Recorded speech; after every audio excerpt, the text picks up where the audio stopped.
never knew Susan very well. I didn't either. There were so many stories about her. I never knew what to believe.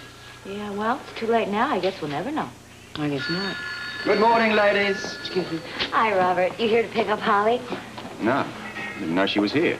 Oh, yeah, she has an appointment with Dr. Mason, her OB. Just routine. Still, should have known about it. From what I hear, you have been a very busy man lately. Ah, you're talking about the infamous murder. It's becoming a 24-hour-a-day ordeal. Is that why you're here? Business? Yes. I'd like to see Dr. Alan Quartermaine immediately. Oh, his office on 2. Thanks, Jesse. Dr. Banks, call the lab.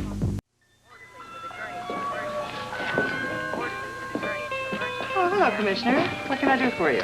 Well, Jesse said I might find Alan Quartermaine up here. Oh, just a second. I'll see if it's in his office. Thank you. Dr. Cunningham, call your office. Dr. Cunningham, call your office. Well, hi there. Didn't expect to see you here. Spot of business. Mr. Scorpio, Dr. Quartermaine is with the patient now. He can see you in about 10 minutes. Is it okay if I wait? Be my guest. Be mine. Just for a minute or two. I hear you were examined. Oh, it was just a routine checkup. You know, nothing to worry about. Why didn't you tell me? Because you have a lot on your mind. Not that much that I couldn't have come down here with you or driven you here. When? Well, granted, but things have got to get better. Really, I'll be fine. Dr. Mason says that I have to rest a little, but the baby is fine and very healthy. Good. I've even got her believing it's going to be a boy. Great.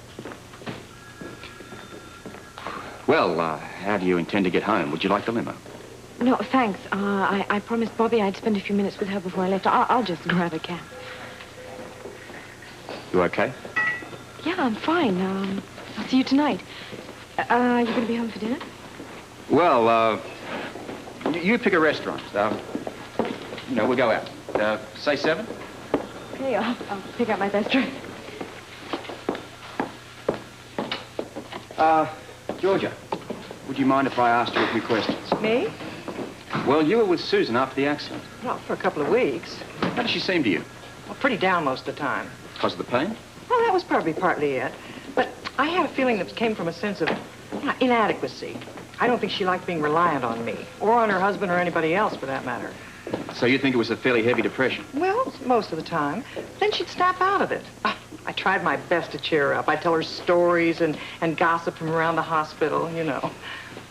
Anything really work? Well, I remember one time when she really sparked. Now, what was I telling her? It was something about the Quartermaines. Oh, just give me a second. I'll think of it. Take your time. Tell Troutman I've already examined the boy in room 213. Okay. Oh, Mr. Scorpio, do you know Dr. Putnam? Can't say I do. Grant. Robert Scorpio. Mr. Scorpio is our police commissioner. Yes, I've read your name several times in the... Please, they're all lies. Don't believe a word of it. All right. Dr. Putnam was one of the doctors taking care of Susan just before she died. Is that right? I'll assume you're working on the case. Day and night. Listen, could you answer a few questions for me? Sure. Susan's emotional state, how would you categorize it? Of course, I came in well after the accident. She seemed to be adjusting to her convalescence well. In fact, I noticed a lot of improvement with each examination. Did she ever seem angry, as if she wanted to get back at somebody in particular? I wouldn't know. Our conversation centered mainly on her health. The Quartermaine name ever come up? Not that I recall. Though I do remember her visiting the house once. What house? The Quartermaines. I'm staying there, you know. No, I didn't. Until my fiancée arrives. I see.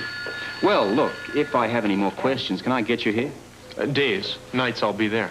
Thank you. Nice meeting you, Commissioner. You too.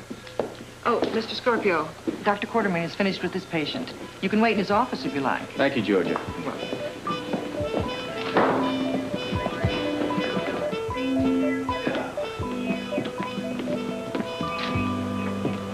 Well, as I said, I don't want you to worry about a deadline, all right? So take your time. And now that we're almost finished with this room, we can start on the rest of the center, all right? And remember, Red doesn't care how long it takes us as long as we do quality work. I understand. Okay. Tell you what, you swing a real mean hammer. Thanks. And I appreciate the coffee. Well, I thought you might want a break. Boy, sure been hearing a lot about that. Oh, yeah, the Susan Baldwin murder. They don't even seem to know what happened. Or they aren't saying. Pretty girl. Up from the picture, anyway. Yeah, well, not bad in person, either. You knew her? Well, just in passing. Wonder who'd want to kill her. From what I understand, more than a few people. Why are you so interested? Well, I don't know. Seems like everyone's interested in a murder. In this town, more people are interested in seeing it solved. Are you almost done with that? Yeah. Good. Come on, let's get out of here. Let's look for Blackie and give him a list of the tools I loaned you. Okay, lead the way. All right. Oops.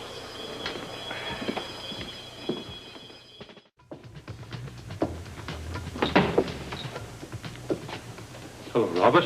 Alan? Are you here as the police commissioner or as a friend? Commissioner, but there's no reason we can't be civil about this. How can I help you? Ballistics reports that a gun in the name of one Alan Quartermaine is that which killed Susan Baldwin. I'll get right to the point. Alan, did you pull that trigger? I most certainly did not. What is this, some kind of a joke? Far from it. My gun is in a drawer at home. Locked? But no, but I'm sure that it's still... When was the last time you looked at it, touched it, cleaned it, etc.? I don't know, a couple of years ago, I guess. So who else has access to it? No one. Where's the drawer located? In the den? You're the only person that uses that room? No, others do occasionally. Others? Yeah, other members of my family. And they knew about it? I don't know. Why don't you ask them? Look, are you absolutely sure that Ballistics report doesn't lie, Alan. Although the gun was old and the serial number was partially worn off, there was enough there to establish a positive identification. Positive for you, not so positive for me. So you tell me, how did that gun finish up on Susan's bedroom floor? I don't know. I didn't even know that it was there. I'm sure you didn't. Look, do you mind if I question other members of your family?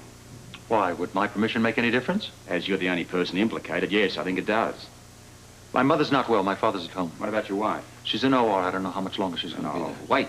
It'll give me a chance to talk to Grant Putnam again. I don't see how he could be involved. You never know. We'll be in touch. Thank you.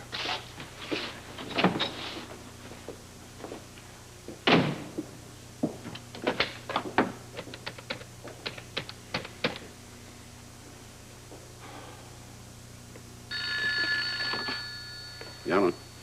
Father, Alan. He was here. Well, praise be the second coming. Bless you, my boy. I'm talking about Robert Scorpio. They traced the gun. Oh, right to you, huh? Next, he's on his way to you. Well, what did you tell him? I told him you did it. Now, I told him the gun's in a drawer at home. You didn't say it was stolen? Now, why would I say that? Then he'd wonder why I didn't report it. This way, we don't have any knowledge of its whereabouts. Yeah, well, that's a good point. Anyway, it'd be best, too, that he didn't know about this call. Well, I'll play dumb. I think he believed me. Oh, don't be too sure. Now, what about Monica? I'll see if I can get to her before he does. Well, you're wasting time talking to me. Back to work. Yes, sir.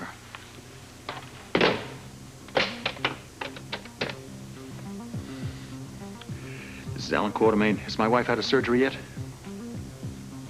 5 minutes? Good. I'll be right up. Thank you.